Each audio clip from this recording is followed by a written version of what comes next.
Olá, estes são os Diálogos Luso-Atlânticos e eu sou o professor Rui Badaró, estou com o doutor João Massano e juntos conversaremos sobre política, direito e atualidades. Tudo bem, João? Quais são as boas novas que traz das terras lusas? Tudo bem, Rui. Eu hoje tive o privilégio de estar e de ouvir uma palestra da Monja Coen, uma das grandes filósofas brasileiras, presumo, que não estou enganado. Um, Ela é budista e eu diria que ao lado de nomes como o Leandro Carnal, o Cortella, o Pondé, são dos maiores vultos, e o Clóvis também, Clóvis Barros Filho, serão dos maiores vultos da filosofia brasileira correntemente, que arrastam atrás de si milhões de seguidores, milhões de partilhas através dos YouTubes e das restantes redes sociais, plataformas, etc. De facto, eles tiveram o mérito de querer democratizar o pensamento, levar as pessoas a pensar, contribuir para um pensamento crítico e livre. Tanto que eles muitas das vezes referem que não querem que concordem com eles, mas querem que ouçam a argumentação e só assim poderão discordar. Agora, a questão que eu te coloco é qual a real influência no país com 200 milhões destes pensadores que ousaram sair das academias e trazer para o povo o saber teórico e não quiseram ficar fechados nessas paredes das academias, qual é a influência que eles têm no país real e se eles têm uma vida, diria eu, pacífica, tranquila, apesar da divisão que o país vive neste momento, por causa das eleições, tem que estar praticamente dividido a meio. E eu falo isto porquê? Porque ainda este fim de semana eu vi um post, não interessa de quem, de uma pessoa que apoiava Bolsonaro e que falava dele como se fosse o eleito por Cristo para ser presidente do Brasil. Como é que isto se coordena com o livre pensamento, se há ou não algum risco para quem pensa livremente, e gostava de ouvir a tua opinião sobre isto e depois, naturalmente, se me permitires também expressar a minha. João, pois é uma situação bastante complexa. Complexa porque realmente nós devemos render loas aos novos filósofos brasileiros, seja ele o Luiz Felipe Pondé, seja Karnal, seja Clóvis de Barros Filho ou a própria Monja Coen, dentre outros que não foram nominados aqui por nós. Eles literalmente conseguiram trazer a filosofia para o cotidiano, de modo que, de certa maneira, despertaram à população, não somente brasileira, mas a todos aqueles que falam o idioma português, a vontade de compreender a importância da filosofia para a nossa vida, para o nosso cotidiano. O fato é que, ao fazer isso e ao expressar posições, nos dias atuais, por conta deste sectarismo oriundo da eleição que estamos a passar em Terra Brasilis, note que os dias não têm sido fáceis para nenhum desses filósofos. Basta olhar com atenção suas respectivas redes sociais, quaisquer uma delas, João, seja Facebook, Instagram, Twitter ou o que for que eles porventura participem, e será possível perceber e que, de certa maneira, ao expor uma opinião, se ela for contrária à de terceiro, rapidamente eles sofrerão ataques verbais por escrito ou o que for, colocando inclusive pechas. Ah, você é extremista, ou você é comunista, você é isso, você é aquilo, que não se alia, não se harmoniza em tese com os dias atuais. Aliás, vou um pouco além. Preocupa-me muito o fato de, ao expor um pensamento, você ser alvo de ataques, porque simplesmente seu pensamento não se harmoniza com o de outrem. Isso é oriundo, sim, do momento que o Brasil vive, um momento de divisão, onde ou você está a favor de A ou você está a favor de B. Um momento maniqueísta.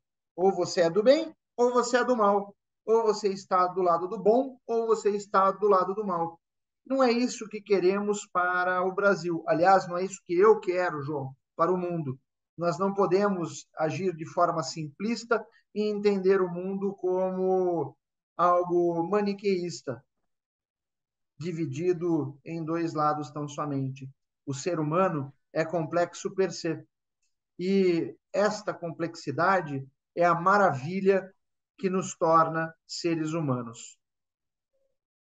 Eu acho que o que tu referiste, é claro que eu estou inteiramente de acordo com o que tu dizes, mas preocupa-me o facto de nós termos uma população, e todos nós temos acesso a muitos dados, muitas fontes para adquirirmos conhecimento, e a nossa capacidade de pensar está cada vez mais limitada e mais de acordo com aquilo que nós pensamos. Ou seja, nós neste momento estamos a ser conduzidos sempre, por exemplo, pelos algoritmos para ver coisas que sejam de acordo com aquilo que nós defendemos, com aquilo que nós pensamos. Ou seja, nós nem sequer chegamos a ter acesso à argumentação de quem não pensa como nós, porque as redes nos afunilam.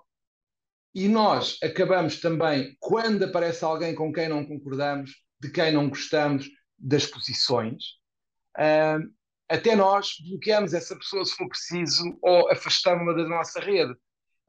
O que nós temos neste momento é uma situação de monopensamento nas nossas redes. Nós, neste momento, não temos um verdadeiro debate de ideias, quando o primeiro grande objetivo das redes era uma ligação com pessoas diferentes de nós, para que pudéssemos alargar os nossos horizontes em termos de conhecimento.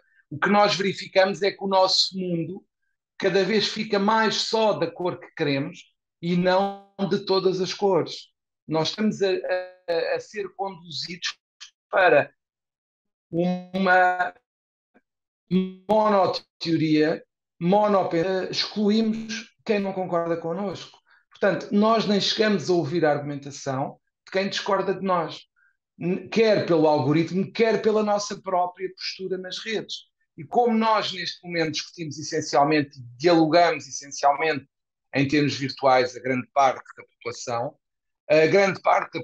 acaba por ser cada vez mais convencida de que tem toda a razão, porque tudo o que ouve vai no sentido dela ter razão. É como se nós agora vivêssemos no nosso mundo ideal, de acordo com o que queremos, de acordo com as nossas posições, de acordo com as nossas teorias e nada mais. E tudo o que sai do carreiro que é o nosso, automaticamente é excluído e conduz, como tu disseste, a reações extremamente agressivas, quer verbalmente, quer, eventualmente, até em algumas situações, chegar ao nível da agressão física, que é de todo indesejável, mas que, no fundo, acaba por ser quase uma sensação de estarmos a viver tempos de justiça privada digital. E isso é muito perigoso, porque corremos o risco de cair numa situação totalmente difícil de gerir para quem tem uma responsabilidade governativa, e parece não estar muito preocupado com isso. E isso parece-me ser bastante perigoso para toda a gente. Não sei o que é que tu achas, mas essa é a minha opinião. Acho que neste momento, nas redes sociais, eu diria que é quase, não é quase, é mesmo para mim o reino da justiça privada pura e dura. Pura e dura. Parece-me, João, que ao você bem lembrar essa questão do monopensamento, na medida que nós participamos das redes sociais, de WhatsApp, de Telegram, de YouTube, enfim, de tantas outras, Facebook, Twitter, etc., realmente nós acabamos por afunilarmos e buscarmos, ou pelo próprio sistema, eles nos conduzem a encontrar os pares, ou seja, nós acabamos por conversar apenas com aqueles que pensam afim, e simplesmente não há diálogo com quem pensa de forma diferente. E aí há um problema, porque em sociedade ninguém pensa da mesma forma, não há um monopensamento, não há uma vida monocromática, e justamente o que as novas tecnologias parecem nos propiciar, transformando nossa vida em sociedade virtual em feudos, em ilhas. E já dizia o autor Thomas Merton que homem algum é uma ilha. E vou além. No Eu diria, relacionamento das sociedades virtuais, é óbvio que homem algum é uma ilha. Não basta nós tentarmos viver, né, virtualmente de modo monocromático, que isso também não dará certo. Se já não dá certo na vida em sociedade, imagina no mundo virtual. eu diria que as redes sociais encerram o paradoxo da, do homicídio do debate. Ou seja, a conexão que elas visavam entre pessoas em Portugal, por exemplo, na Índia, na China não, porque não é um bom exemplo, mas nos Estados Unidos ou noutro sítio qualquer longínquo, até existe, mas existe só se nessas localizações concordarem com o que eu penso. Por caso contrário, essa conexão não vai existir. O debate está a ser assassinado pelas redes sociais, porque o algoritmo mata o debate, porque o algoritmo visa pura e simplesmente conduzir-nos a ver aquilo que costumamos ver, as ideias com as quais concordamos, os nossos gostos e só. Portanto, não nos conduz para o debate. Logo, só nos conduz para quem é afim em termos de pensamento.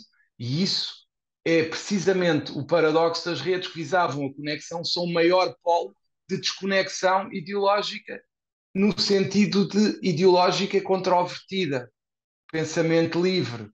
As redes estão a matar o pensamento livre na medida em que nos conduzem só para partidários do nosso pensamento. E conduz também a um egoísmo desmedido, João. Literalmente um egoísmo desmedido, porque aquela pessoa se acostuma com um status quo propiciado pelo algoritmo, como você bem apontou, e quando se vê de frente de algo que ou de algum pensamento que afronta aquilo que ele entende como correto, como justo e etc., ele de forma egoísta ou deleta essa pessoa, ou de outro lado ele não aceita e cria barreiras tais que a elimina de seu relacionamento virtual ou real. É, e nós temos o problema neste momento que é as redes estão a tornar-se em algo que era precisamente o contrário do que era querido na altura em que surgiram, que era facilitar a conexão entre as pessoas e estão a afastar cada vez mais as pessoas que não pensam como nós. E isso é um grande risco para a nossa evolução, claro que é. Exato. Obviamente que é, nós estamos numa fase de grande, diria eu, de grandes rupturas, caso não exista um acordar, um despertar para o que está a acontecer.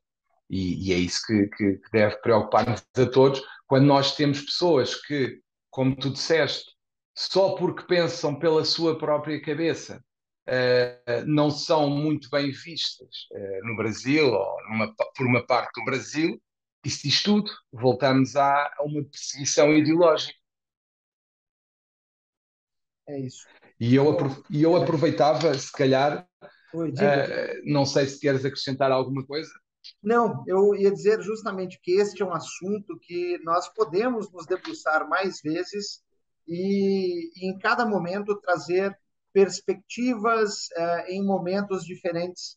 E com certeza nós o faremos aqui nos diálogos. E na sequência a palavra está contigo. Eu sei que há outros temas por vir. Eu queria falar de outro paradoxo que acaba por ser o paradoxo das redes sociais e dos dados pessoais. como é que é possível haver uma lei de proteção de dados pessoais como existe e depois somos nós que fornecemos os nossos dados pessoais de forma indiscriminada, negligente, descuidada, tudo o que entendermos, e como é que isso se coaduna com a proteção dos dados pessoais que é garantida por uma lei que, naturalmente, prioriza essa proteção. E isso tem a ver com uma decisão que eu analisei esta semana, que tem a ver, que foi sobre a segunda maior multa que foi imposta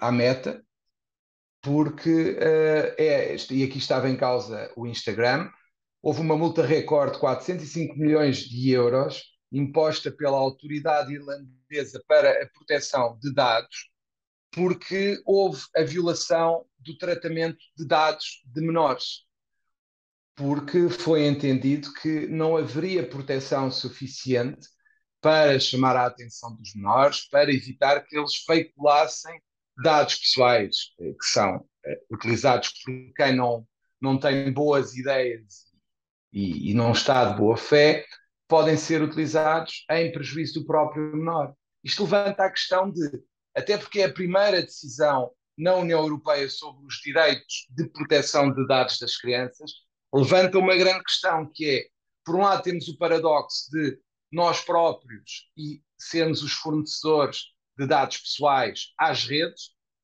ao lado das leis de proteção de dados, e depois temos outro paradoxo que vem parar naquilo que temos vindo a falar, que é a regulação das redes não existe, não é corretamente realizada, e como é que se protegem os menores que utilizam as redes, como é que se evita que eles forneçam dados pessoais que nem sequer se apercebem do risco que correm até se concretizar alguma situação. Isto é um problema que temos todos que pensar. Os nossos filhos menores, as nossas crianças, colocam na rede dados pessoais, quando não imagens muito explícitas, a pedido de pedófilos, muitas das vezes.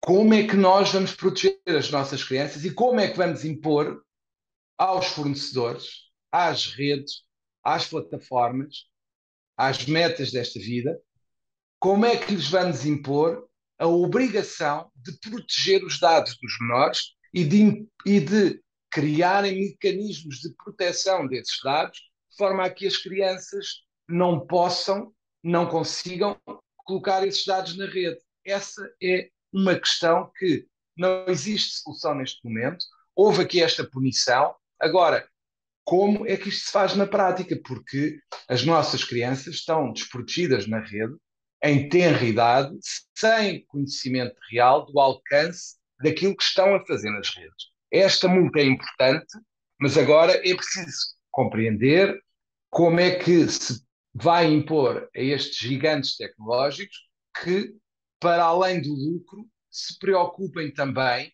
em proteger os direitos das pessoas, nomeadamente dos menores, que são uma parte extremamente indefesa, que está à mão de predadores sexuais, como todos sabemos. João, eu tenho uma preocupação bastante grande com relação a essa temática que você nos trouxe agora, em que pese não haja tido tempo de analisar esse acórdão, mas parece-me que daqui para Aqui não é frente... um acórdão, aqui é a mesma autoridade irlandesa para a proteção de dados, é uma comissão, é a Ah, Comissão pois, Irlandesa. O pois, Instagram ainda pode recorrer. tá, é uma multa administrativa. É o que me parece, sim, do que eu vi, é o que me parece que é, sim. Pois, mas ainda assim, parece-me que daqui para frente nós veremos outras coimas, outras multas, no mesmo sentido de outras autoridades, não só dos países, por óbvio, da União Europeia. E a preocupação maior que tenho é justamente como lograr êxito frente ao paradoxo que você bem apontou. Não basta eu estipular multas multimilionárias, multas bilionárias, se há que se vencer, há que se encontrar a solução para a equação que você bem apontou. Ou seja, enquanto não houver uma regulação realmente pertinente e específica, e, ao mesmo tempo, nós não tivermos um trato socio-moral efetivo para que as pessoas compreendam a gravidade, a responsabilidade de se colocar dados e passem, transfiram isso por meio da educação às crianças, parece-me que nós continuaremos a viver esse paradoxo. Eu penso que nós temos um grave problema de regulação. A questão que tu referiste dos ataques, dos insultos aos livres pensadores brasileiros, também é a mesma situação, porque nós temos um mundo que parece que é paralelo e que não tem as mesmas regras que o mundo real, quando neste momento grande parte da nossa vida se passa nesse mundo. E é um problema regulatório, claramente, e de imposição de regras que permitam a tua defesa, a minha defesa, a defesa de todos, de insultos de pessoas que não têm o menor escrúpulo em te insultar, em me insultar, e muitas das vezes até haver pessoas que passem para o real esse tipo de ameaças e de insultos. Como é que se protegem as pessoas eficazmente e rapidamente de insultos que assumem proporções muito grandes e que podem colocar em causa a nossa reputação, e como é que vamos ter uma reação rápida, porque aqui na vertigem das redes sociais ou há uma reação rápida, eficaz, ou então é uma reação que já não vai fazer nada. João, olha que interessante. Na mesma linha do que estamos a falar, mas correndo de modo paralelo, que eu vou dizer agora. Recentemente, essa semana, eu participei de uma banca, né, de doutorado num curso de psicologia, não era de direito, falando sobre o declínio da capacidade cognitiva do ser humano frente ao avanço das tecnologias. E o leading case era justamente os sistemas de inteligência artificial para escritórios de advocacia, para o direito, né? E em determinado ponto da defesa da doutoranda, chamou-me muito a atenção que nos últimos 10 anos o ser humano médio perdeu algo em torno de 10% de sua capacidade cognitiva, com reflexo direto na diminuição de seu quociente de inteligência e também com reflexo no quociente emocional. É assustadora essa informação, principalmente se ela se traduzir em realidade, para além aí dos bancos acadêmicos, né, da pesquisa acadêmica. E isso, frente ao que nós estamos a tratar, seja no primeiro bloco, ou seja agora, parece-me que é reflexo dessa situação. Então, fica aí o questionamento a todos que nos acompanham, como nós reverteremos esse quadro? Ponto de interrogação. Pronto, e penso que por hoje chegamos ao fim e esperamos por vós no próximo episódio dos Diálogos Luso-Atlânticos e uma boa semana para todos. Um grande abraço a todos e até o próximo Diálogo Luso-Atlântico. Valeu, João, um abraço.